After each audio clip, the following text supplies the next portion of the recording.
സമസ്ത ഇത് സ്ഥാപിച്ച് മുന്നോട്ട് പോയി. ഇത് കണ്ടിട്ടാണ് മുജാഹിദ് ജമാഅത്ത് പ്രസ്ഥാനങ്ങൾ മദ്രസ പ്രസ്ഥാനം തുടക്കം കുറിച്ചത്. മദ്രസ കേരളത്തിൽ ആദ്യം ഉണ്ടാക്കിയത് വഹാബിയാണ്, സംഘടന ആദ്യം ഉണ്ടാക്കിയത് വഹാബിയാണ്. ഈ കാര്യങ്ങളൊന്നും അറിയാത്ത ആളല്ല ഈ അമ്പലക്കട വന്നത്. കാരണം അമ്പലക്കട വരെ ഞാൻ നേരത്തെ പറഞ്ഞതുപോലെ റൗലത്തുൽ ഉലൂം അറബി കോളേജിലെ PG വിദ്യാർത്ഥിയായിക്കൊണ്ട് പഠിക്കുകയും ചരിത്രകാരന്മാരായിട്ടുള്ള മുജാഹിദ് നേതാക്കന്മാരുടെ കീഴിൽ പഠിച്ച ആളുമാണ്.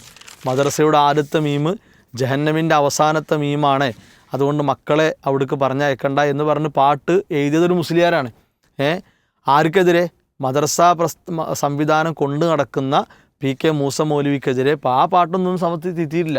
നവോത്ഥാനം അത് കേരള മണ്ണിൽ മുസ്ലിം നവോത്ഥാനത്തിന് ചുക്കാൻ പിടിച്ചത് സമസ്തക്കാരാണ് എന്ന വാദത്തിലേക്കും അല്ലെങ്കിൽ അത്തരത്തിലുള്ള പ്രസ്താവനകളും ഇന്ന് മീഡിയകളിലാകട്ടെ, അവരുടെ പ്രസംഗങ്ങളിലാകട്ടെ, അവരുടെ വാർത്താ സമ്മേളനങ്ങളിലാകട്ടെ എല്ലാം അവരാണ് മുന്നോട്ട് കൊണ്ടുവന്നത് എന്ന വാദത്തെ മുൻനിർത്തിക്കൊണ്ട് പലതും സംസാരിക്കുന്നുണ്ട്.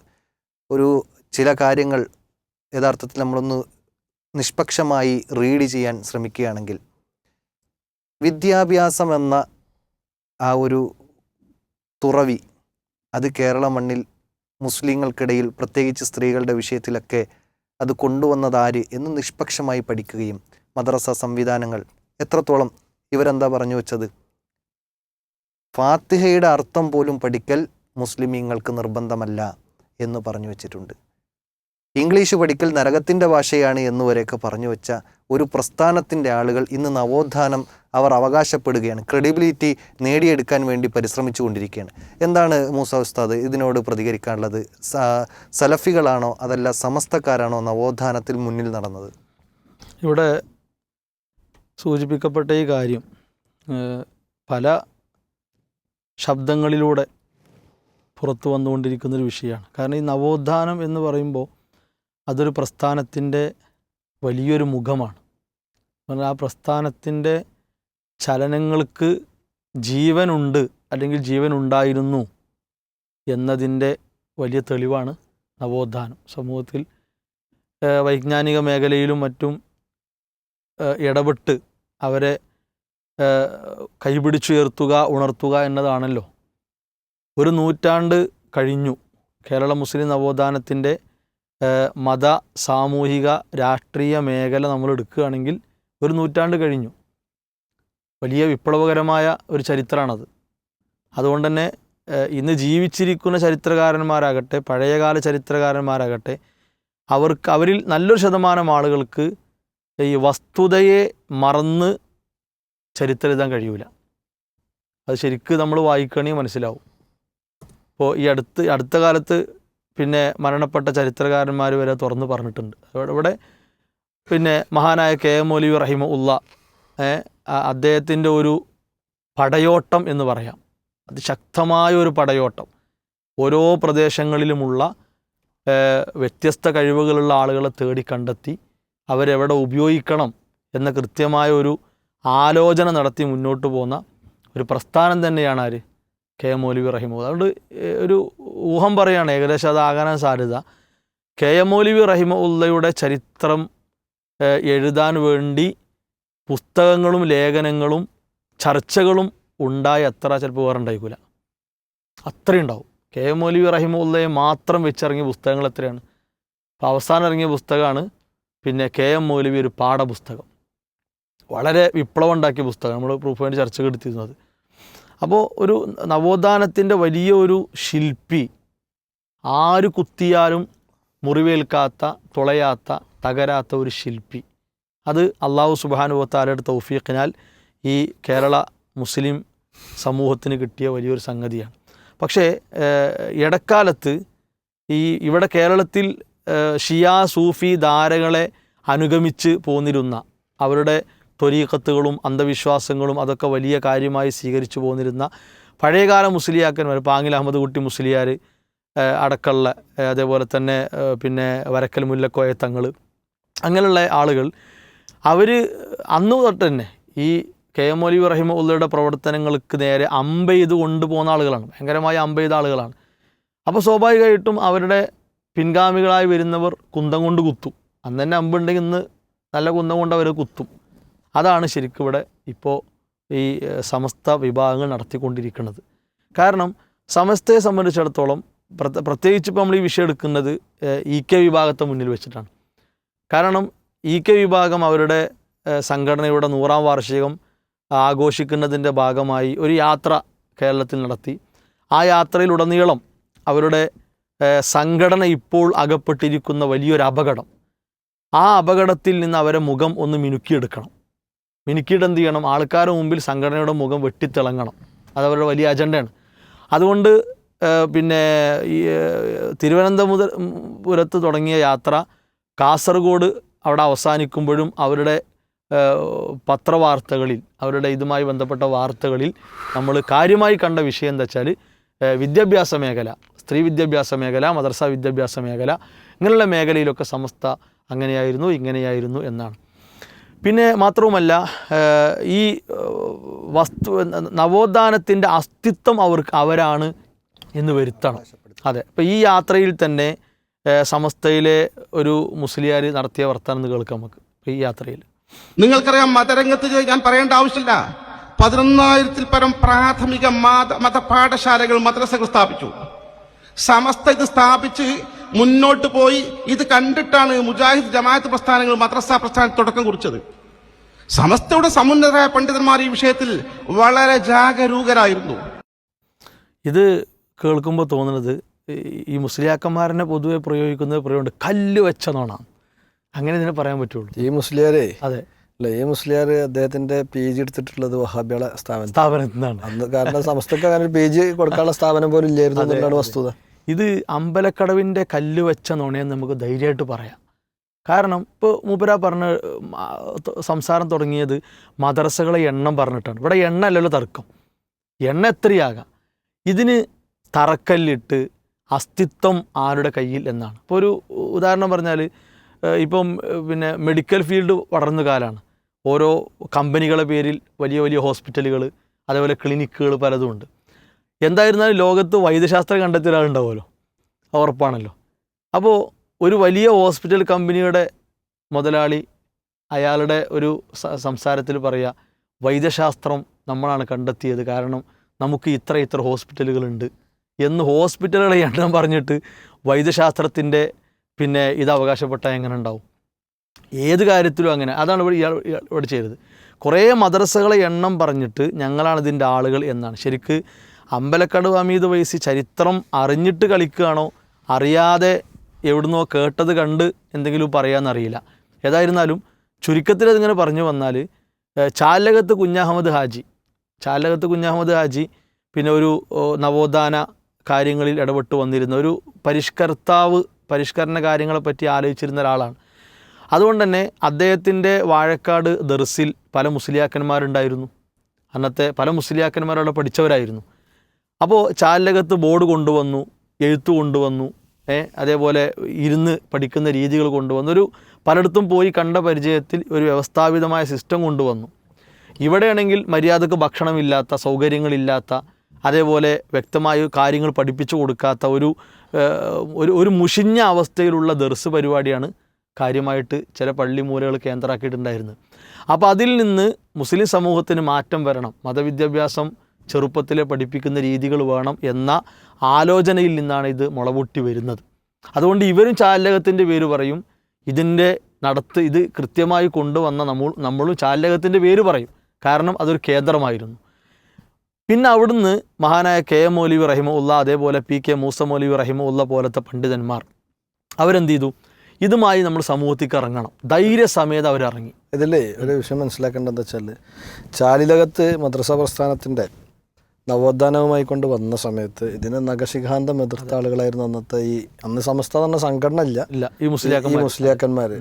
എന്നിട്ട് അദ്ദേഹം പഠിപ്പിക്കുന്ന സിലബസ് അത് കുട്ടികളെ പേപ്പിച്ചു കളയുമെന്നതുകൊണ്ട് വലിയൊരു വാക്യാത്തിൽ നിന്ന് ആളെ കൊണ്ടുവന്നു, ചെക്ക് ചെയ്യിപ്പിച്ചു സിലബസിൽ എന്താ ഉള്ളതെന്ന്. ഇതൊക്കെ കഴിഞ്ഞ് അവർക്ക് കിട്ടിക്കൊണ്ടിരുന്ന ഗ്രാൻഡും കാര്യങ്ങളൊക്കെ മുടക്കിയതിൻ്റെ ഭാഗമായിക്കൊണ്ട് പിന്നീട് ചാലകത്ത് എന്താക്കുന്നുണ്ട്, വായക്കാട്ട് നടന്ന് നിർത്തിപ്പോരുന്ന അവസ്ഥയൊക്കെ ഉണ്ട്. ചാലകത്ത് തൻ്റെ മകളെ KM മൗലവിയെ കൊണ്ട് കല്യാണം കഴിപ്പിക്കുന്നതും അതുപോലെ തന്നെ ശിഷ്യന്മാരുടെ കൂട്ടത്തിൽ ഏറ്റവും മുന്തിയ ശിഷ്യൻ എന്നുള്ളതിലേക്ക് അദ്ദേഹത്തിൻ്റെ മൗലവിയെ കാണുന്നതും, പിന്നെ ചാലകത്തിൻ്റെ തന്നെ 2 മക്കളായിരുന്നു MCC അബ്ദുറഹ്മാൻ മൗലവി. ഇവരൊക്കെ എന്ന് പറഞ്ഞാൽ മുജാഹിദ് പ്രസ്ഥാനത്തിന് വീജാപാപ്പം നൽകിയിട്ടുള്ള ആളുകളാണ്. ഇപ്പോൾ തിരൂരങ്ങാടി കേന്ദ്രീകരിച്ചുകൊണ്ട് തിരൂരങ്ങാടി തറമ്മൽ ജുമാ മസ്ജിദ് ഉണ്ട്, ഇപ്പോഴും ഉണ്ട്, ചന്തപ്പടി ഭാഗത്ത്. ഈ പള്ളിയിലായിരുന്നു പിന്നീട് ഇവരൊക്കെ എന്താക്കിയിരുന്നത്, പള്ളി ദർശനം നടത്തിയതും. പിന്നീട് മദീനത്തുൽ ഉലൂം എന്ന് പറഞ്ഞ് പുളിക്കലേക്ക് പോയ ചരിത്രങ്ങളൊക്കെ നമുക്ക് ഒരു കെ മൗലവി സാഹിബ് എന്ന് പറഞ്ഞ് KK അബ്ദുൽ കരീം സാഹിബ് എഴുതിയുള്ള പുസ്തകമുണ്ട്.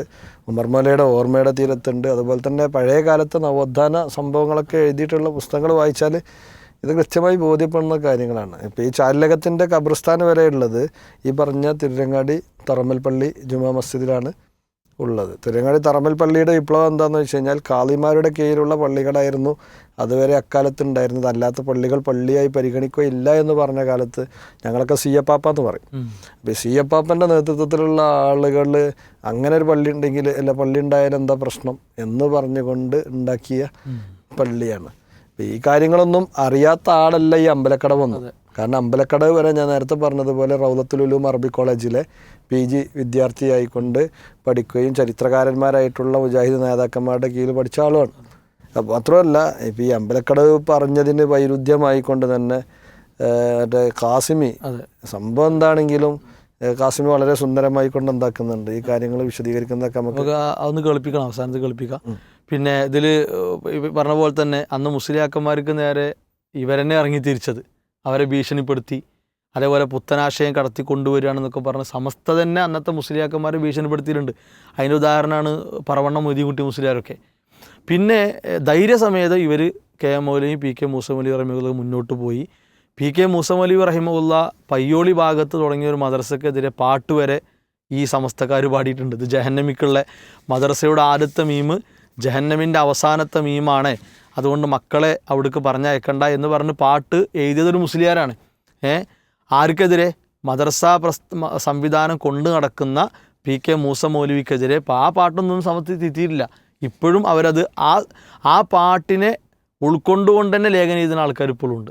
ഞങ്ങൾ ഇങ്ങനെ വരെ പറഞ്ഞിരുന്നു പറഞ്ഞു. ഒരു കാലത്തില്ലാത്ത മദ്രസ വഴിയിലെത്ത ആ പാട്ട് എന്നൊക്കെ ചർച്ച. പിന്നെ അതുപോലെ തന്നെ ഇനിയിപ്പോൾ ഇവരെ ചരിത്രം എടുത്തു നോക്കുക. ഇവർ പറയും ഞങ്ങളെ മൗലാനന്മാരും മശായിഖന്മാരൊക്കെ പണ്ടേ ഇത് മനസ്സിലിങ്ങനെ വെച്ചിരുന്നു. മനസ്സിൽ വെക്കാനുള്ളതല്ലല്ലോ. അതായത് 924 കൂടി KM മൗലവി തുടങ്ങി വെച്ച കാര്യങ്ങൾക്ക് ഇവർ മനസ്സിലുണ്ടായിരുന്നു ഇത്രേ. എന്നിട്ട് ഇവർ എപ്പോഴത് പുറത്തിടുന്നത് അറിയോ? 945 അതേപോലെ 951 കാലഘട്ടങ്ങൾ. എത്ര വർഷങ്ങൾ കഴിഞ്ഞു. വാളക്കുളത്ത് പ്രത്യേക മീറ്റിംഗ് കൂടി. ഇവർ മദ്രസ പ്രസ്ഥാനത്തിൻ്റെ ഇവരെ ശില്പിയായിട്ട് കാണുന്നത് ആരും അറിയോ? MA അബ്ദുൽ ഖാദർ മുസ്ലിയാരാണ്. MA അബ്ദുൽ ഖാദർ മുസ്ലിയാർ. കാരണം മൂപ്പരാണ് ഇത്ര ഇതിങ്ങനെ ഈ മദ്രസകൾ ഇങ്ങനെ വന്ന് കണ്ടപ്പോൾ നമുക്കിത് വേണമല്ലോ, നമ്മൾ ഉണരണമല്ലോ ചിന്തിച്ചുകൊണ്ട് ഇയാൾ പ്രമേയം അവതരിപ്പിക്കുന്നു. വാളക്കുളത്ത് വെച്ച് ചർച്ച നടത്തുന്നു. അത് കാര്യവട്ടം സമ്മേളനത്തിലും വടകര സമ്മേളനത്തൊക്കെ ആയിട്ട് പുറത്ത് ഇങ്ങനെ ഇവരെ നവോത്ഥാനവുമായി ബന്ധപ്പെട്ട കാര്യങ്ങൾ പറയുന്നിടത്ത് എടുത്തു കൊടുക്കുന്നു. എന്നാൽ ഇവരെന്ത് ചെയ്യുന്നു? ഞങ്ങൾ മദ്രസയുടെ ഇതിൻ്റെ കാളുകളാണ് എന്ന് ഇവരിങ്ങനെ അവകാശപ്പെടുന്നു. അപ്പോൾ ഒരിക്കലും ചരിത്ര വസ്തുതകളെ ഇവരെപ്പോലുള്ള ആളുകൾ ഇങ്ങനെ വളച്ച് വശത്താക്കുന്ന ഒരു സ്വഭാവം അത് പാടില്ല. കാരണം ഇത് ചരിത്രമാണല്ലോ. ചരിത്രത്തെ ഇങ്ങനെ നമ്മൾ കശക്കുക എന്ന് പറഞ്ഞാൽ ശരിയല്ല. ഇനി നമ്മൾ കാസിയും പറഞ്ഞുകൂടി കേട്ടാൽ എന്തായി? ഈ വിഷയത്തിൻ്റെ വസ്തുത ശരിക്കും ആളുകൾക്ക് ഉൾക്കൊള്ളാം. അതോടെ ഒന്ന് കേൾക്കുക. സംഘടന ഉണ്ടാക്കിയത് ആദ്യം വാബിയള, മദ്രസ ഉണ്ടാക്കിയത് ആദ്യം വാബിയള, അറബി കോളേജ് ആദ്യം ഉണ്ടാക്കിയത് വാബിയള, പത്രം ആദ്യം ഉണ്ടാക്കിയത് പറഞ്ഞേ വാബിയള, ഖുർആൻ ക്ലാസ് ആദ്യം ഉണ്ടാക്കിയത് മനുഷ്യന്മാര് വാബിയള. പിന്നെന്തിനാ നമ്മൾ ഇങ്ങനെ കേട്ടു? അവരിലെ കാള് ഇടിച്ചു കയറുന്നത് കണ്ടപ്പോൾ ഇതിനെ തടയാൻ ബാക്ക് ഭാഗത്ത് പോയിട്ടോ അവിടെയുണ്ട്. ഇതിനു വേണ്ടി നമ്മൾ ഉണ്ടാക്കിയത് കേട്ടല്ലോ. മദ്രസ അത് ഉണ്ടാക്കിയത് വഹാബികളാണ്. അതേപോലെ തന്നെ സംഘടന ഇനി വേറെയുണ്ട്, കോളേജുകൾ ഉണ്ടാക്കിയത്, സ്കൂളുകൾ ഉണ്ടാക്കിയത്. പിന്നെ നമ്മളിങ്ങനെ ഉണർന്നിട്ട് നമ്മളെ കയറി ചെന്നാണ്. അത് ഉദ്ദേശത്തല്ലായിരുന്നു. അതെ, നവോത്ഥാനമല്ല ഉദ്ദേശം, ഇവരെ തടുക്കുക എന്നതായിരുന്നു ഉദ്ദേശം. അപ്പോൾ ഇതിപ്പോൾ രണ്ടും ഒരു തട്ടിലുള്ള, അതായത് സമസ്തൻ്റെ 2 അറ്റങ്ങളിൽ ഇങ്ങനെ തെറിച്ച് പുറത്തേക്ക് വീഴാൻ കാത്തുക്കുന്ന 2 ആൾക്കാരാണ്. ഓലപ്പോൾ നമ്മൾ ഈ അവസ്ഥ. അപ്പോൾ ഒരിക്കലും ചരിത്രങ്ങളെ ഇതൊക്കെ ആളുകൾ വായിച്ച് മനസ്സിലാക്കുന്നുണ്ട്.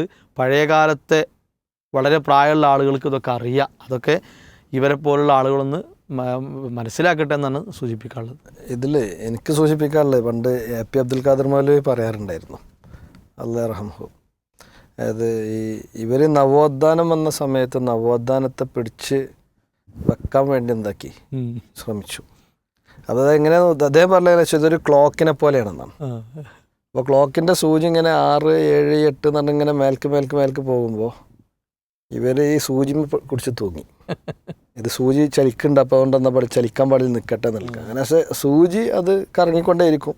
അങ്ങനെ 12-ലെത്തിയതിന് ശേഷം സൂചി പിന്നെ 1, 2 തന്നെ താഴേക്കാണല്ലോ വരിക. അപ്പം തൂങ്ങിയ ആൾ മുമ്പിലെത്തി. അതുവരെ തൂങ്ങിയ ആൾ സൂചിയുടെ ബാക്കിലാണെങ്കിൽ പിന്നെ തൂങ്ങണ ആൾ വരുന്നത് സൂചിൻ്റെ മുമ്പിൽ. അപ്പോൾ പറഞ്ഞു നമ്മൾ തൂങ്ങിയതുകൊണ്ടാണ് എന്തായത് ഇത് ഇത്രയും കറങ്ങിയത് എന്ന് പറയുന്ന രീതിയിലേക്കാണ് ഇവരുടെ നവോത്ഥാനം എന്നുള്ളത്. ഇത് സത്യത്തിൽ കേൾക്കുന്ന അതല്ലെങ്കിൽ കാണുന്ന ഏതൊരാൾക്കും വളരെ ചിന്തിപ്പിക്കുന്ന ഉദാഹരണമാണത്. അതാണ് ഇപ്പോൾ നടക്കുന്നത്. ഇപ്പോൾ നമ്മൾ മനസ്സിലാക്കേണ്ടതെന്ന് വെച്ചാൽ ഓല് പള്ളികൾ ഉണ്ടാക്കിക്കോട്ടെ, മദ്രസകൾ ഉണ്ടായിക്കോട്ടെ, പെൺകുട്ടികൾക്ക് അറബി കോളേജുകൾ ഉണ്ടാകട്ടെ, കുറച്ച് കഴിഞ്ഞിട്ട് ഇതിൻ്റെ കൂട്ടത്തിൽ പള്ളികൾക്ക് നിസ്കരിക്കാനുള്ള സൗകര്യം ഉണ്ടായിക്കോട്ടെ, നമുക്ക് സമാധാനമാണ്. അതായത് നമ്മുടെ ദഅവത്ത് വളരെ സുന്ദരമായി സമൂഹത്തിൽ ഫലിക്കുന്നുണ്ട് എന്നതിൻ്റെ തെളിവ് മാത്രമല്ല, അത് ഞങ്ങളാണ് അതിൻ്റെ ആളുകളെന്ന് പറയും കൂടി ചെയ്യുമ്പോൾ നമുക്കതിൽ സന്തോഷമുള്ളൂ. സംവാദത്തിൽ മറ്റാൾ ഓതിയ ആയത്ത് ഇവിടെ ഫിറ്റ് നെക്തുബുമാ കദ്ദമു ആസാറഹും എന്നുള്ള ആ സമാധാനത്തിലാണ് ഈ വിഷയത്തിൽ. നമ്മൾ 10 കൊല്ലം കഴിഞ്ഞാൽ അതെ 10 കൊല്ലം കഴിഞ്ഞ് കഴിഞ്ഞാൽ പെണ്ണുങ്ങളും ഉണ്ടാവും ഒക്കെ തീരുമാനമാവും. അത് കഴിഞ്ഞ് അടുത്തൊരു നവോത്ഥാനം ആഘോഷിക്കാൻ ഇവർക്ക് അവസരം കിട്ടുകയാണെങ്കിൽ 1 നൂറ്റാണ്ട് കഴിഞ്ഞ് നമ്മളൊന്നും ഉണ്ടാവില്ല. അപ്പോൾ ഉണ്ടാവും പെണ്ണുങ്ങളെ പള്ളി കൊണ്ടുപോകുന്ന രംഗത്തും സജീവമായി ഉണ്ടായതെന്നൊക്കെ പറഞ്ഞാൽ അന്നും ഉണ്ടാവും ഇതേപോലത്തെ ഏതെങ്കിലും ഒരു അമ്പലക്കടവൻ എന്നാണ് നമുക്ക് ആ വിഷയത്തിൽ സൂചിപ്പിക്കാനുള്ളത്. അപ്പോൾ അതുകൊണ്ട് തന്നെ നവോത്ഥാനത്തിൻ്റെ പ്രസംഗകരാവുക എന്നുള്ളതല്ല അവിടുത്തെ വിഷയം. നമ്മളെ സംബന്ധിച്ചിടത്തോളം നമുക്ക് അതിൻ്റെ ഒരു ക്രെഡിബിലിറ്റി നമ്മൾ ആവശ്യപ്പെടുന്നില്ല. അള്ളാൻ്റെയൊക്കെ ഒന്ന് കൂലി പ്രതീക്ഷിച്ച് ഈ ഉമ്മത്തിൻ്റെ നന്മ മാത്രം മുമ്പിൽ കണ്ടുകൊണ്ട് നമ്മുടെ നേതാക്കന്മാർ, സാത്വികന്മാരായ നേതാക്കന്മാർ കാര്യങ്ങൾ ചെയ്തപ്പോൾ അത് അന്ന് എതിർത്തിരുന്ന ആളുകൾ ഇന്ന് അത് ഏറ്റെടുത്ത് നടക്കുമ്പോൾ നമുക്ക് സന്തോഷമാണ്, വളരെ സന്തോഷമാണ് നമുക്ക് ആ വിഷയത്തിൽ പറയുള്ളൂ. പിന്നെ മാത്രമല്ല ഇത്തരത്തിലൊക്കെ കാര്യങ്ങൾ ബോധ്യമുള്ളൊരു സമൂഹത്തിൻ്റെ മുമ്പിൽ ഇങ്ങനെ പറയുമ്പോൾ ആളുകൾ ഇത്തരം ആളുകളെ വിലയിരുത്താം എന്ന് മാത്രമേ നമുക്ക് പറയുള്ളൂ. അവിടെ ഒരു മുസ്ലിം ഉമ്മത്തിൽ അതായത് പണ്ഡിത ശ്രേഷ്ഠന്മാരോ എന്നൊക്കെ അറിയപ്പെടുന്ന മുസ്ലിം ഉമ്മത്തിന് നേതൃത്വം നൽകുന്ന ആളുകൾ എന്നൊക്കെ അറിയപ്പെടുന്ന ആളുകൾ ഇങ്ങനെ അതായത് നട്ടാൽ മുളക്കാത്ത, വേവിച്ചാൽ വേവാത്ത രൂപത്തിലുള്ള കളവുകളൊക്കെ പറഞ്ഞുകൊണ്ട് കാര്യങ്ങൾ പറയുമ്പോൾ ഉമ്മത്തിനെയാണ് ഇതിലൂടെ മറ്റുള്ളവർ വിലയിരുത്തുന്നത് എന്നൊരു തിരിച്ചറിവ് നമുക്ക് ഉണ്ടാകേണ്ടതുണ്ട്. കാരണം ഇപ്പോൾ പ്രവാചകന്മാരെ മുഴുവൻ എടുത്തു നോക്കിക്കഴിഞ്ഞാൽ നമുക്ക് കാണാൻ കഴിയുന്ന ഒരു ഏറ്റവും പ്രധാനപ്പെട്ട വസ്തുത എന്താണെന്ന് വെച്ച് കഴിഞ്ഞാൽ ആ സമൂഹത്തിലെ പുരളാത്ത വ്യക്തികളായിരുന്നു സമൂഹത്തിലേക്ക് വന്ന പ്രവാചകന്മാർ. എന്താണെന്ന് വെച്ച് കഴിഞ്ഞാൽ അവർ പ്രബോധനം ചെയ്യുന്ന കാര്യങ്ങൾ അത് സമൂഹം ഉൾക്കൊള്ളണമെങ്കിൽ അത്തരം ആളുകൾ എന്താകണം, വിശുദ്ധരാകണം. കാരണം ഈ ദീനിൻ്റെ മുഖങ്ങളായിക്കൊണ്ടാണ് അവരെന്താക്കുന്നത്, സമൂഹത്തിൻ്റെ മുമ്പിലേക്ക് കടന്നു വരുന്നത്. അപ്പോൾ ദീനിൻ്റെ മുഖങ്ങളുമായൊക്കെ കടന്നു വരുന്ന ആളുകൾ സമൂഹത്തിലെ ചെറിയ കുട്ടികൾക്ക് പോലും അറിയുന്ന ചരിത്രങ്ങളെ തമസ്കരിച്ചുകൊണ്ട് ഇത്തരത്തിലുള്ള വാദങ്ങളുമായി വരുമ്പോൾ അത് അത്തരം ആളുകളല്ല അതിലൂടെ എന്താകുന്നത്, നിന്ദിതരായി തീരുന്നത്. നമ്മുടെ ഉമ്മത്തിനെ മൊത്തം ഒരു മോശപ്പെട്ട കണ്ണിലൂടെ കാണുവാൻ അത് കാരണമാകുമെന്ന തിരിച്ചറിവ് ഇത്തരത്തിലുള്ള ആളുകൾക്ക് ഉണ്ടായിക്കഴിഞ്ഞാൽ അതിലൂടെ മുസ്ലിം ഉമ്മത്തിന് കുറേ ഗുണങ്ങൾ ലഭിക്കാനുണ്ട് എന്നതുകൂടിയാണ് ഇതിൻ്റെ ഭാഗമായിട്ട് സൂചിപ്പിക്കാനുള്ളത്. അല്ലാഹു അഅലം. ജസാക്കുമുല്ലാഹ് ഖൈർ. ഇവിടെ പ്രൂഫ് പോയിൻ്റ് സമാപിക്കുമ്പോൾ 2 വിഷയങ്ങളാണ് നമ്മളിവിടെ ചർച്ച ചെയ്തിട്ടുള്ളത്. അതിൻ്റെ വ്യത്യസ്ത തലങ്ങളെക്കുറിച്ച് സംസാരിച്ചു. ഇവിടെ പൊതുസമൂഹത്തിനോട് പറയാനുള്ളത് നിഷ്പക്ഷമായി കാര്യങ്ങളെ വിലയിരുത്തുക എന്നത് നമ്മൾ തീരുമാനിക്കേണ്ട ഒരു വിഷയമാണ്. അതോടൊപ്പം ഇത്തരം കളവുകൾ പറഞ്ഞു നടക്കുന്ന ഉസ്താദുമാരോട് പറയേണ്ടത് അള്ളാഹുവിലേക്കാണ് നമ്മുടെ മടക്കം. ആ റബ്ബിലേക്ക് മടങ്ങുമ്പോൾ ഈ നുണകളൊന്നും അവിടെ വില പോവുകയില്ല. മരണാനന്തരം ഒരു വിചാരണയുണ്ട് എന്ന തിരിച്ചറിവോടുകൂടിയായിരിക്കണം ഇനിയുള്ള മുന്നോട്ടുള്ള പ്രബോധന പ്രവർത്തനങ്ങൾ എന്നത് പ്രത്യേകം ഓർമ്മപ്പെടുത്തിക്കൊണ്ട് ഈ ഒരു പ്രൂഫ് പോയിൻ്റ് ഇവിടെ സമാപിക്കുകയാണ്. ഈ ഒരു പ്രോഗ്രാമിലേക്ക് വന്ന ഈ ചർച്ചയിൽ പങ്കെടുത്ത നമ്മുടെ ഉസ്താദുമാർ അവർക്ക് പ്രത്യേകം നന്ദി അറിയിക്കുന്നു. അതുപോലെ തന്നെ ഇതിനു വേണ്ടി പരിശ്രമിക്കുന്നവർ എല്ലാവർക്കും വേണ്ടി പ്രാർത്ഥിക്കണം എന്നുകൂടി പറഞ്ഞ് ഈ ഒരു സെഷൻ ഇവിടെ അവസാനിപ്പിക്കുകയാണ്. അല്ലാഹു സുബ്ഹാനഹു വ തആല നമ്മിൽ നിന്ന് ഇതൊരു സ്വാലിഹായ സൽക്കർമ്മമായി സ്വീകരിക്കുമാറാകട്ടെ. വ ആഖിറു ദഅ്വാന അനിൽ ഹംദുലില്ലാഹി റബ്ബിൽ ആലമീൻ. അസ്സലാമു അലൈക്കും വറഹ്മത്തുള്ളാഹി വബറകാതുഹു.